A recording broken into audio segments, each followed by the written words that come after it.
Welcome to the scouting report. Look what showed up in the mail today. Finally. Oh, no. This arrived fresh from 1992. Yes, 1992. Actually, what arrived today, or yesterday, was this monster here. Finally. It was released, I think, 6 weeks ago. And it finally arrived because I ordered the Winter Offensive combo kit, which they shipped last. Multi-Man Publishing shipped last. So I finally got it. But I thought I'd do a quick comparison to the original that I still have. And the original is actually in, if you can see that, is in surprisingly good shape for being almost 30 years old. I actually might consider selling this now that I have this. This is pretty much complete, I think. I'll crack it open here in a minute. Clearly this is overkill as far as French goes because they divided it up into the different, the French, Free French, and the Vichy, French Vichy. But you can get away with using this old version or even British counters, which a lot of people do because the French have been out of print for almost 30 years. This is the only version of the French that I'm aware of officially from either Avalon Hill or Multi-Man Publishing that has been done. So let's crack open the original. Well, let's compare the boxes first. One is quite the monster, obviously, right? I mean, it's almost three to four times the thickness. The original included 2 mounted map boards. I think they were 40 and 41. And only about 600 counters, AFVs and infantry. 8 scenarios, 8 revised rulebook pages, which are not in here. They're integrated into the rulebook, or at least my old version of the rulebook, version 1, or the first edition. The chapter end divider, which doesn't really exist anymore, and 1 sheet of terrain overlays, which have been cut out and are in my notebook as well, so they're not in here. The new version contains 2 22 by 34 maps, which are the Dinant historical squad leader maps for that historical action. 2 8 by 12, 8 by 22 maps, number 42 and 43. 11 counter sheets. I don't know what that works out to in the amount of counters, maybe 1,500, a lot. I don't know exactly how many it is. 41 scenarios, and I assume maybe a handful of these 8 made it over into these in an update. I'm not sure. 1 ASL campaign game, the Dinant campaign game. Updated French Chapter H, the Armory, not the Armory, sorry, the Vehicles and Ordnance Notes. Chapter DN for the Dinant historical module, 2 chapter dividers, and 1 revised national capabilities chart where they updated the French components to the national capabilities chart. So that's it. Let's open up the old one and real quick and see what we have here. So the map boards that are in here are actually starter kit boards because I converted all of my hard-mounted boards to starter kit boards. I sold all of my old hard-mounted ones on eBay and got a pretty decent price as a bundle. And then I reinvested that money back into having all starter kit versions so they're consistent. So I'm not trying to match up higher hard-mounted boards with the lower clearly cardboard versions. So here's board 41. And 40. These probably look better than the originals. Better printing, probably better color. I don't really recall what the hard-mounted ones look like as far as quality, but I'm sure these are better overall. And then the original scenarios, a couple loose counters. I have extra counters. I don't know where they came from because these are unpunched, but I'll get to those. So the original 8 scenarios. This one's kind of faded for some reason. And no overlays because those are cut out in my notebook. And then here are the original counters. There are none punched out, so I have no idea where these loose ones came from, but they're in here. Here's the sky blue, almost deep sky blue of the French, and the printing on these, now that I look at them, is not half bad. Some of my original squad ASL counters, specifically the Allied Minor from the last hurrah, the printing is just horrible. Actually, there is some, you can see some offsetting problems on some of these, but the print quality looks pretty good on these. But the units for the infantry are pretty limited. You have elite, first line, and green. The updated module has a lot more units for the different versions of the French, and I think they also, well, at least the Free French are kind of a mirror of the British, but I'll get into that. So this is completely unpunched. Like I said, I might sell this for a decent price for someone who can't afford the crazy $150 for the update. This version back in the day probably cost, I'm guessing, 20 bucks. I'm not sure. So I may sell this to somebody either who wants the French, needs the French, or somebody in the starter kit crowd who wants to bump up to full ASL to get them going. I haven't decided what I'm going to do with this now that I have the update. So that's module 10 with Cliff Clavin, who we all know and love. And let's open this door stop here. Croix de Guerre 2020 version, or module 10, 10A, the updated version.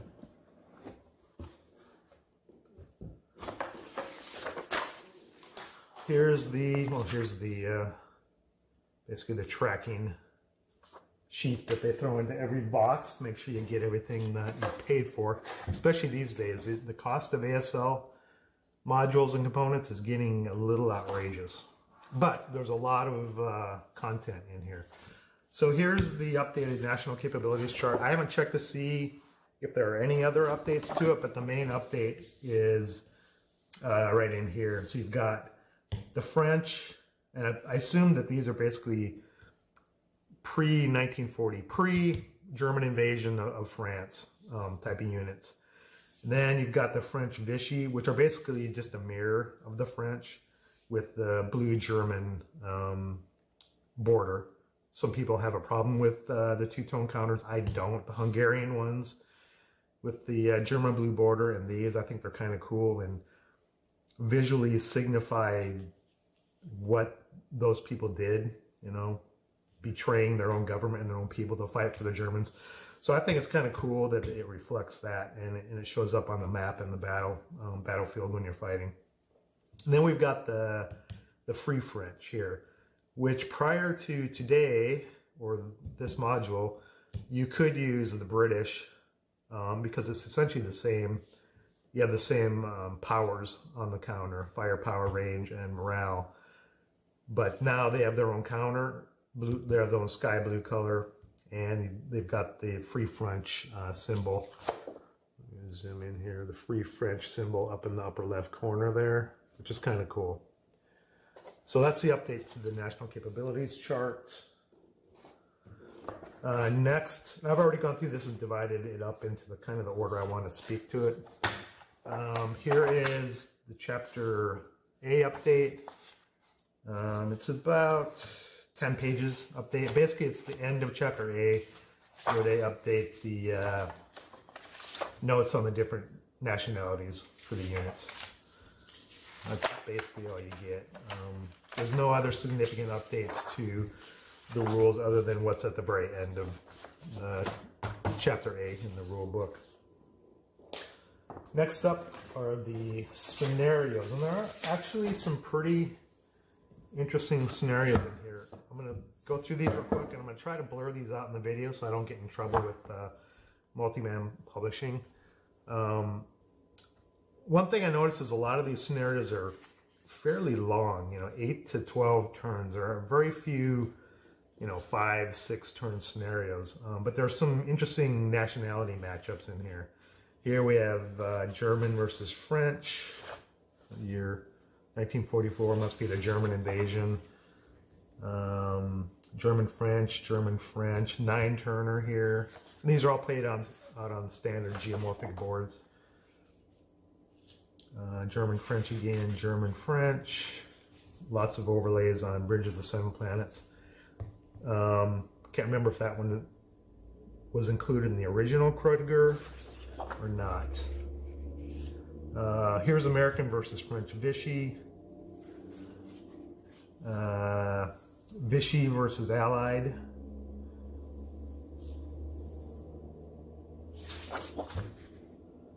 German-French, German-French, German-French. Clearly, most of them are going to be German-French. And there's a dump truck driving by on the house. I wonder if you guys can hear that. So yeah, here we have 10-turn scenarios, 9-turn. Here's one that's 6.5.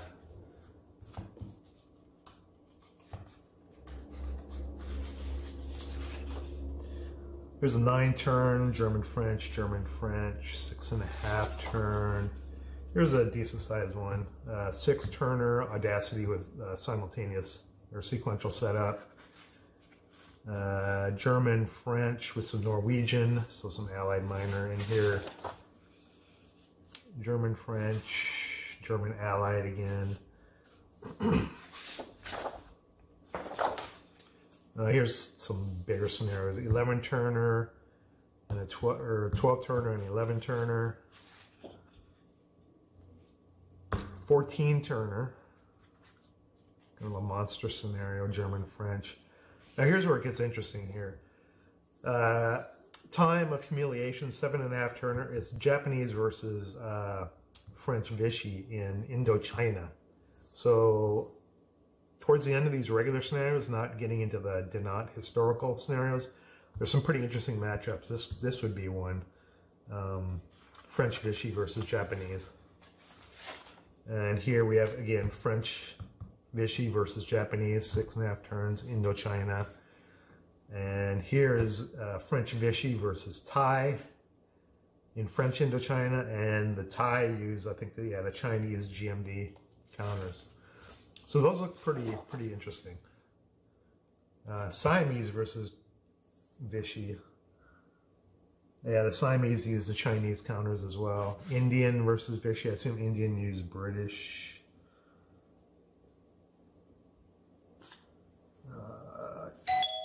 Doesn't say. I assume they would use British. And someone is delivering something at our door, but I'm not going to get it. 8.5-turner, Vichy versus American, Free French versus German. This must be later, yeah, later in the war, 1944. French versus Japanese in French Indochina, and Belgian German. This is a 4.5-turner. This one could be a good one. Nice quick scenario here. Now here's where we get into the Dinant historical scenarios. Not the campaign game, but just the scenarios that take place on the Dinant map. Allied versus German, obviously all of them. Some of them are quite big. This one's manageable at 7.5. This one is 13 turns. Tons of units, tons of reinforcements. Could make for a fun, long scenario. Multi-day scenario. 7.5 turn, 10 turn. This one's just localized. This one's half the board, half the map.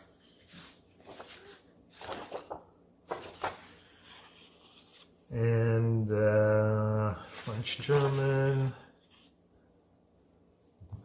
Here's a small scenario on the Dinant map, very localized map. Here's one that takes up, looks like the whole map, a regular scenario, 10 turn.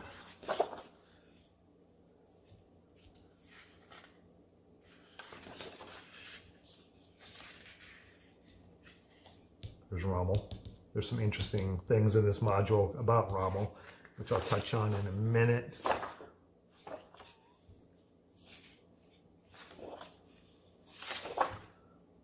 And that's it.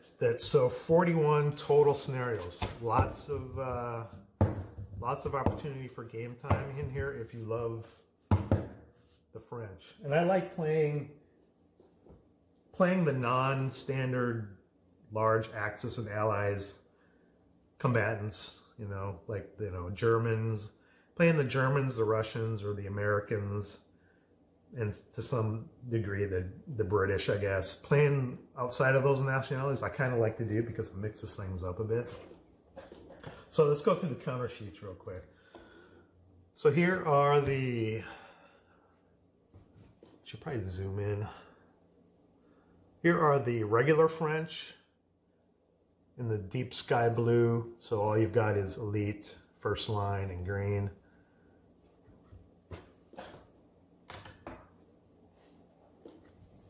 More. There's a ton of 457. There's got to be 40 some of the 457 counters.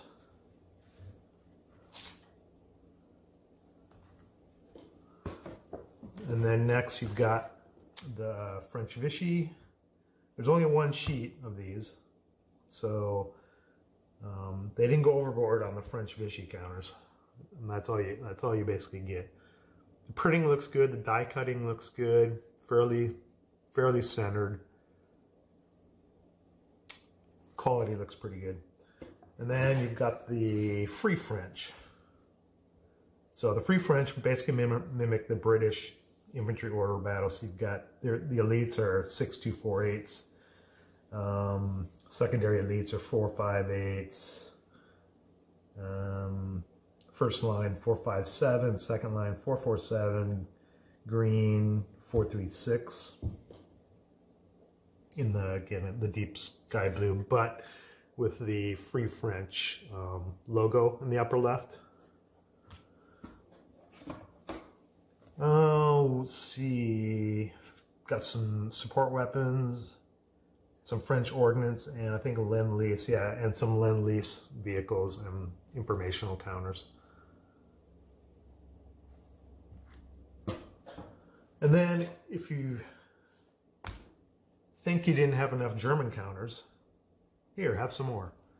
But the thing to note about these are some of these are specific to the Dinant historical module. Specifically, the assault engineers, they have a smoke exponent of 5. So make sure you don't mix those up in your regular order battle. I'm just going to keep these. I have so many Germans, and I'm sure we all do. I'm just going to keep these separate in this box, and I won't mix these in with my regular order of battles. But here's the one thing to note. Let's see if I can get it in here. The Rommel counter, the 10-2 Rommel counter. I'm not sure I've ever seen a specific counter to a historical figure in World War II with a white leader morale and leader modifier. I don't know if the white background has any significance, but I've never seen this before, so that's pretty cool. And in the historical rule sections, there is an entry for this counter, or at least for Rommel, so maybe it explains that. I haven't read it yet. And then more French armor. These are cut pretty well, die cut pretty well. Maybe they're slightly off center, but compared to some of my old counters, they actually look really good. And I love the blue color. This German color looks a little washed out compared to the regular German blue, but it's not bad. I could be wrong. It could be exactly the same. I'm not sure. Some German ordnance and more French ordnance and vehicles. We're on sheet 8. Oops, I just popped out some counters here. Oh God, they're starting to fall out already. Germans. Oh, here's the already infamous Opel Blitz. You almost have a full half sheet of them. I think there's 46 of them. And I looked through the scenarios earlier. There's one scenario that uses 9 of them. So you've got some extra Opel Blitzes in case you wanted to simulate a convoy or something. I don't know why they filled it with that many. Maybe the campaign game uses them. I have no idea. And then some informational counters. Wagons, motorcycles with sidecars, horses, cavalry, foxholes, and then some landing craft or boats and pontoons and control point counters. So that's 11 sheets of goodness. Oh, and there's some Allied minor down here. I don't know if these are errata or they're used. I'm not sure what these are for down here. Okay, let's hop into the vehicle notes. So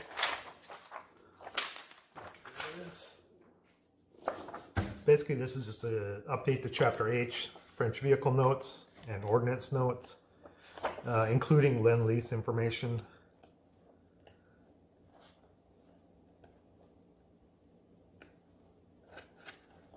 Rarity charts. Always good to have an updated Chapter H. I wish they would. There's a lot of debate about this. There's not debate, discussion about this on especially the Facebook group, that they wish Multiman Publishing would publish a book of just Chapter H.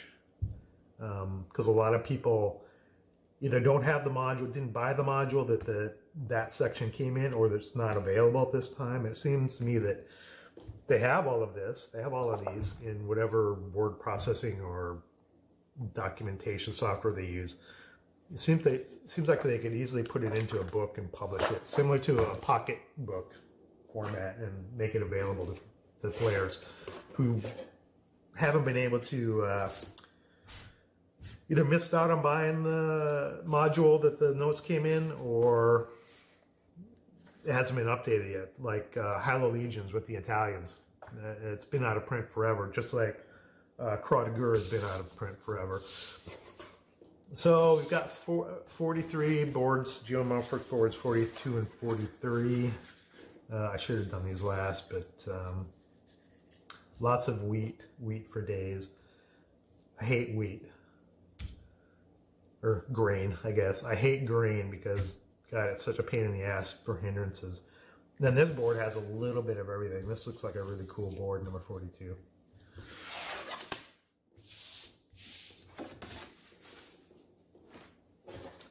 And then you've got your historical chapter dividers. You got the German force organizer and the French force organizer, and then obviously the planning maps on the back. And let's see, here are the rule subsection for the Dinant historical scenario. So here's the 10-2 Rommel counter notes. So there's a few paragraphs about him.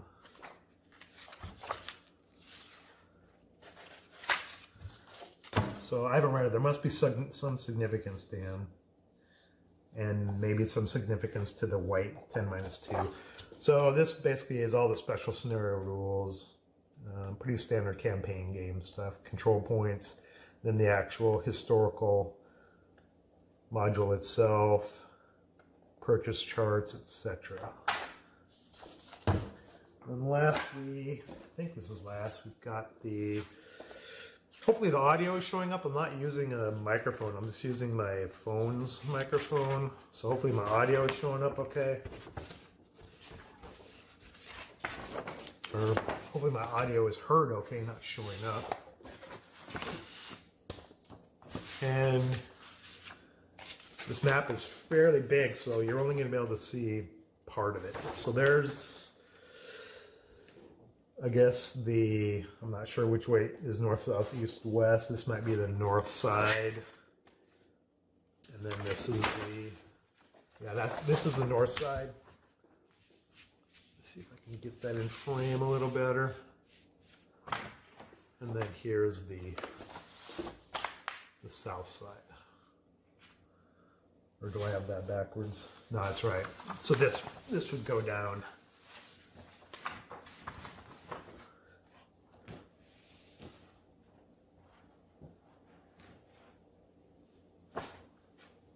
No, I think I do have it backwards. I think this is the north side. Yeah. So the north side, south side. Quite a large map. Very cool. You've got hills overlooking the river valley. Basically a town on either side. No bridges. The bridges have been blown.